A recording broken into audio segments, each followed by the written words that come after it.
Well, I know last week this was like this, and then people go, oh, all the people were just looking at me going, if someone would just go up and just adjust him. So if someone needs to, you can. I'm not going to make you suffer. Or you can just close your eyes in prayer, or you can get a mimosa. They're out on the patio.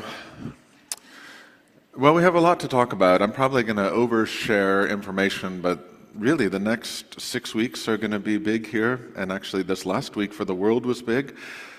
So I want to spend just like a minute talking about the Pope, because we haven't had a Pope since I've been here. It's every 10, 20 years we'll get a chance to talk about this.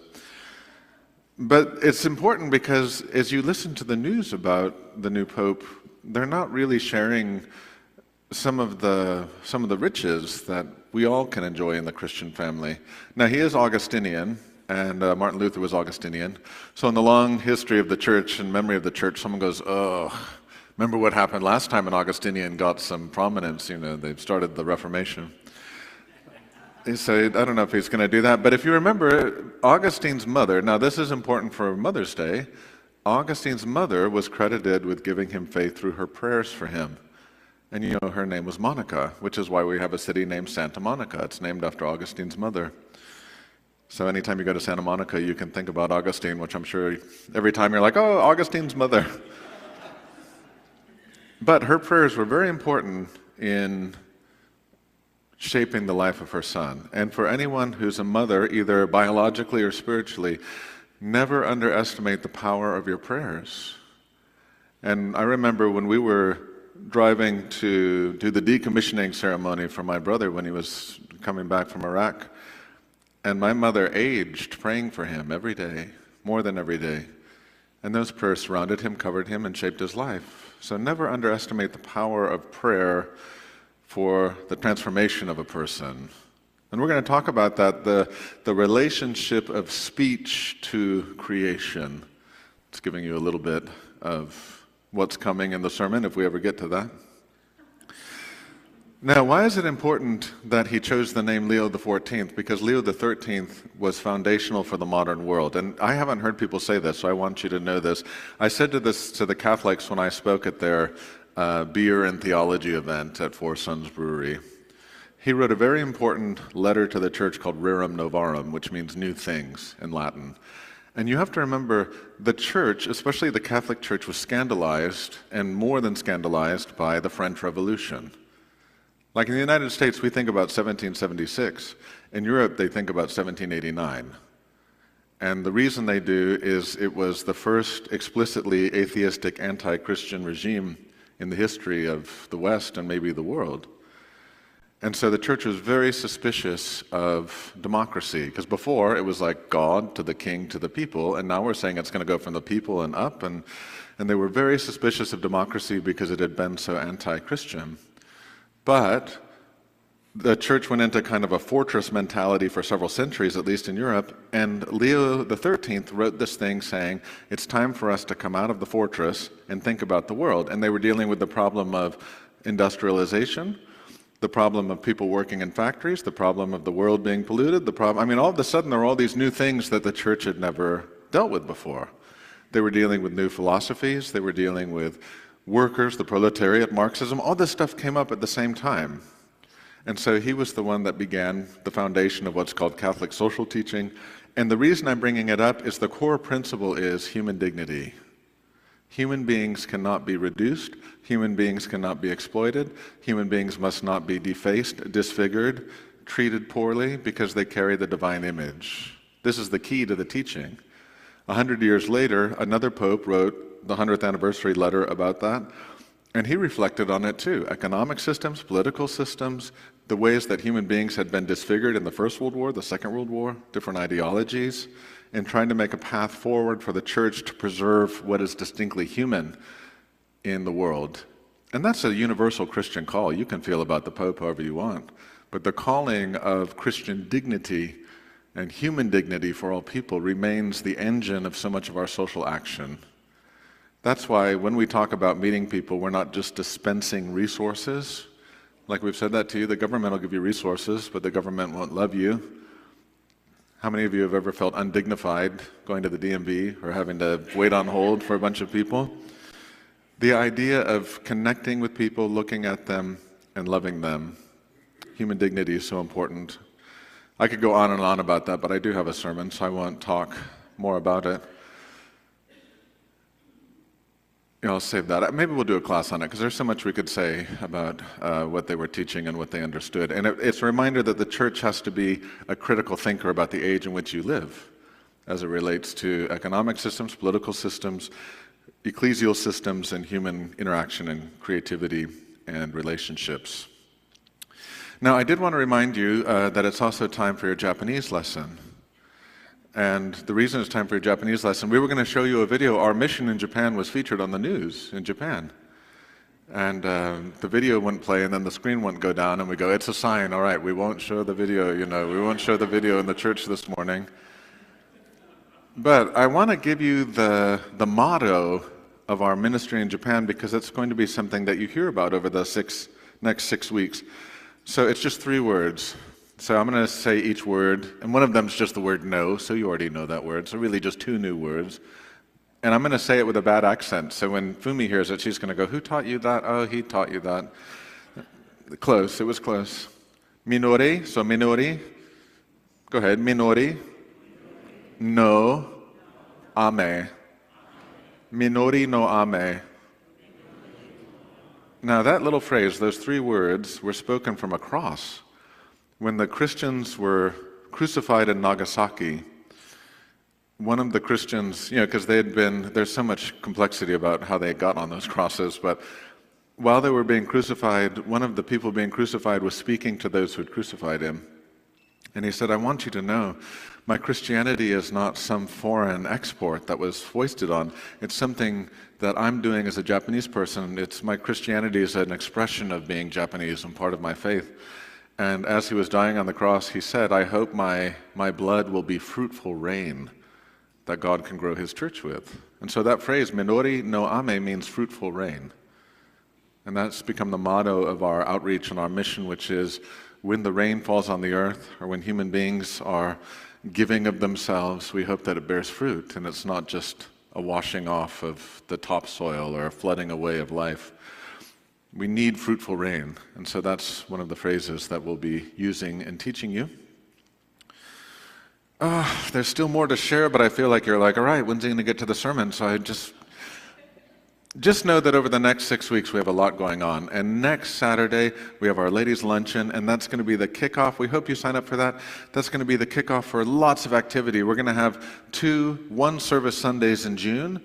One, because we're welcoming our preschool families. We're going to have about 60 or 70 people joining you for church. The preschool kids are going to perform. The Ludwicks are going to do an Americana picnic in the courtyard. That's going to be super fun. And then later in the month, our Japanese visitors are going to be here. We're going to do another one service. The Japanese cook is going to cook, and we're going to have lunch together. Now, he can't cook for all of you, so you're going to have to bring some food probably. It's going to be more of a picnic and watch him cook kind of thing, I think. But we have so much happening, and it's about building community. It's about being good neighbors with each other, about making space for people to join in this work of fruitful rain. So I hope you'll be really present over the next 6 weeks. Now, on the Good Shepherd Sunday, I did one. Oh, and by the way, you may wonder, why didn't the choir sing this morning? And our organist was on injured reserve, and then he came off the list to play for today, and then he'll go back on the list. But we appreciate you playing, Charles, because he was injured this week. We wanted to talk this morning a little bit about hearing voices. I don't know if anyone hears voices, if you'll admit to hearing voices. And some people do, yeah, some people do. I was talking to a lady this week, and again, most people, they kind of gauge whether they can tell you what they actually experience, or whether you'll judge them, or whether you'll think they're stupid, or whether you think they're crazy, or, so people kind of feel you out, and then they start to tell you what really happens to them.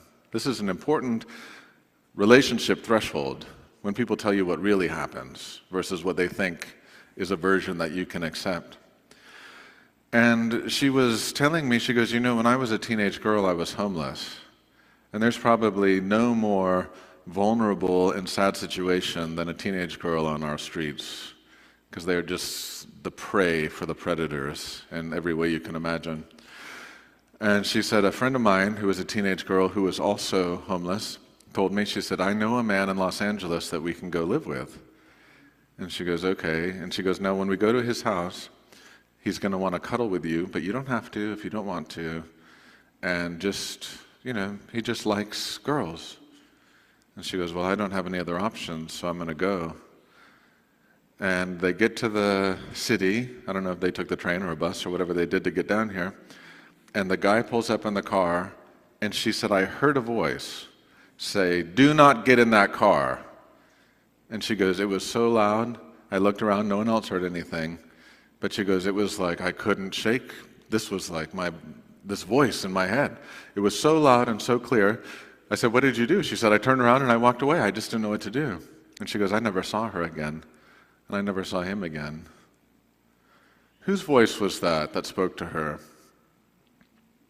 This is the question. You can decide whether she heard a voice or not, but she was in a time of danger, and the voice protected her. Whose voice was that?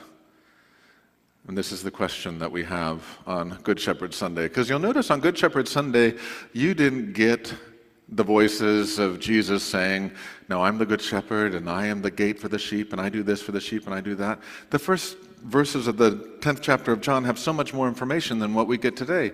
What we get today is Jesus in the temple during the Feast of Hanukkah, which is the Feast of Dedication. So it's cold, and they're in Jerusalem, and he only tells them one feature of the shepherd. We don't even get any of the Psalm 23 imagery.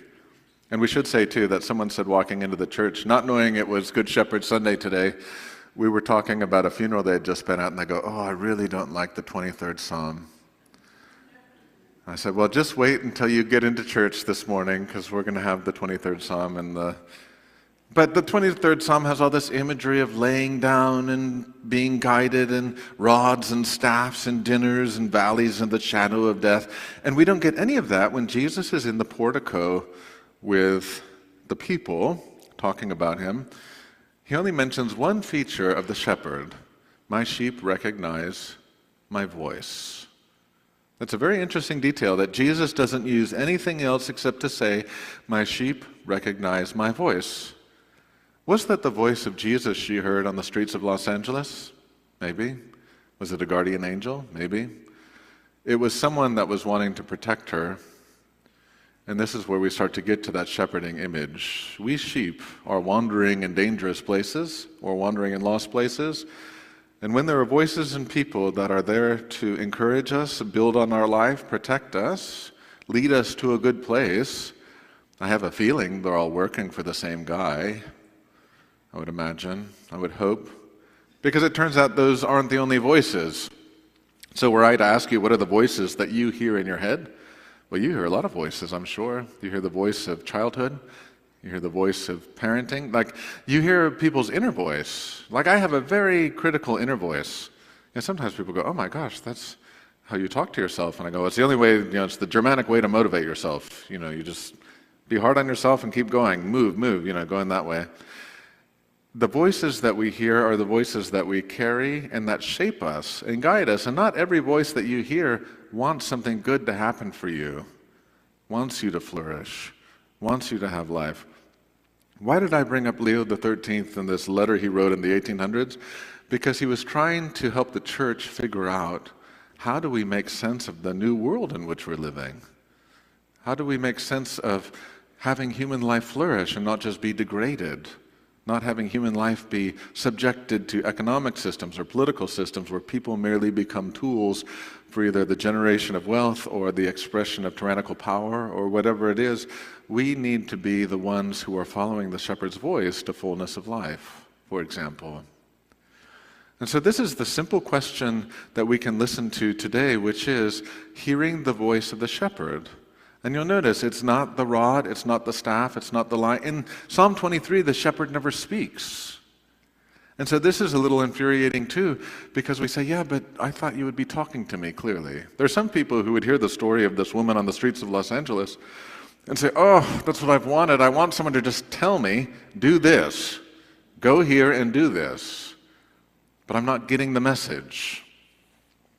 You'll notice that Jesus is asked, are you the Messiah? And he goes, I already told you. And they go, well, if you told us, why are we asking, essentially? And he goes, because I'm telling you by what I do. And this is an important addition to the conversation, that the voice of the shepherd is a special voice. It is a creative voice, and it is a voice that confects or effects reality.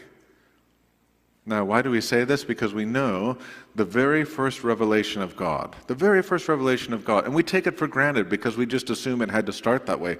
It didn't have to start this way. It's the very first chapter of Genesis. When God appears, we get no physical description.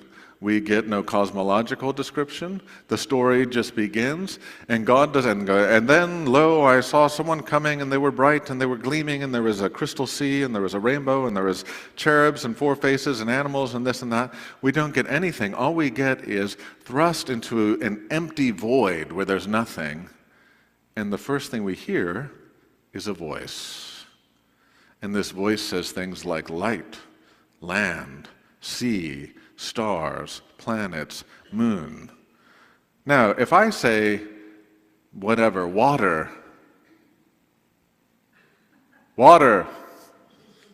I don't have the power to create with my speaking, but God does. This shepherd speaks and the words become reality. Light, land, stars, sea. So the power of the shepherd's voice isn't just to call the sheep, but is to make us sheep in the first place. This is what we talk about with Christian formation. Christianity is not just one more activity where people have a similar attraction or affinity and we come together and say, well, you like that too? I do too. And you drive the right truck, and you have the right wallet, and you wear the right phone. You're not an Android user, are you? Oh, thank God. Where we start to bifurcate ourselves by our consumer choices. Rather, it's like he made you a sheep too. He made you part of this family too. It's interesting because Hanukkah, taking place in December, is right in the middle of lambing season in Israel. Lambing season. There was a season, usually between November and March, when new lambs would be born. It's not a mistake that Jesus was born when he was. It could very well be that the shepherds on Christmas Eve had a bunch of pregnant sheep they were leaving, which made their choice to leave seem even more irresponsible. The vulnerability of pregnant people in a dangerous world like ours.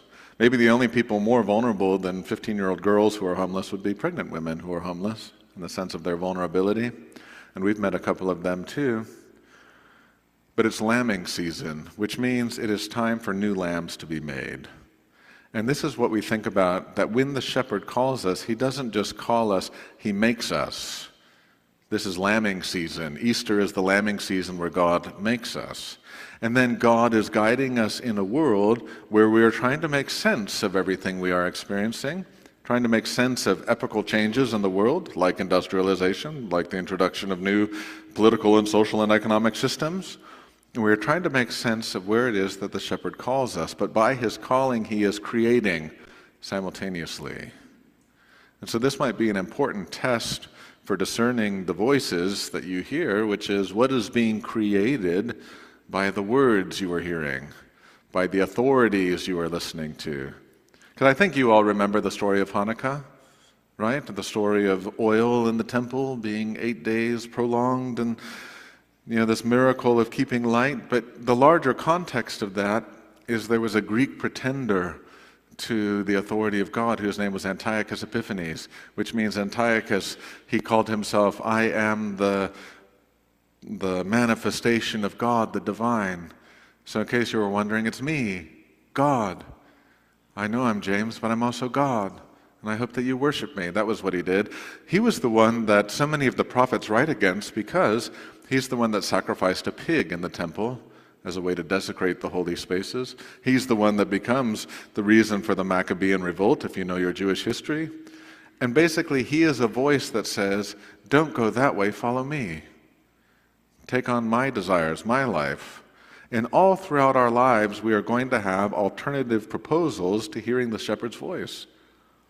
Now, we are obliterated with competing voices, because you have voices in the news, you have voices in the newspaper, you have your social media, you have your people texting you, you have the things that you secretly research because you want to make sure that you know better than other people what they know. And we are in a crisis of authority of whose voices we can trust.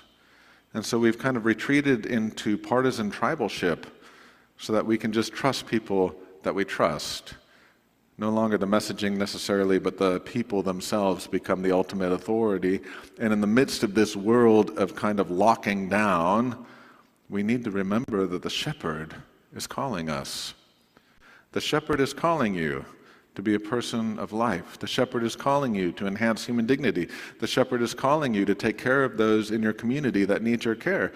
And I'll give you an example. If you remember, we were intimately involved in helping sponsor a refugee to Huntington Beach. And just this week, we were able to make a gift to her because she's got a job, she's in an apartment, she's settling in a place, and we gave her a gift as she began her job so that she could kind of keep moving towards self-sufficiency. She was a person we did not know, a person we hadn't been connected to, but we became neighbors because the shepherd called us to that place. And by his speaking, things begin to happen. An apartment appears, a laptop appears, people find the resources they need. It becomes the literal physical manifestation that the shepherd's voice turns into concrete action. If God speaks and says light, imagine what happens when God speaks into your life and creates the fruit of the Spirit in your life, and then takes that word and that shepherd's call, and then you become the still water that someone drinks. You become the grassy place where someone can lie down. You become the person who walks with them through the valley of the shadow of death so that they are not afraid as they are facing their mortality, for example. You become the landscape of the shepherding that God does so that, in fact, we can all end up in the same place. We who have been lambed, we live in a world where someone wants to make meals of lambs. But the lambs are actually going to all follow together into the Father's house. And just as a little bonus, because I didn't know where else to fit it into the sermon, I'm just going to share. It's one of my favorite speeches from Abraham Lincoln, where he was speaking at the Baltimore Sanitation Fair. And it had just been after the Fort Pillow massacre.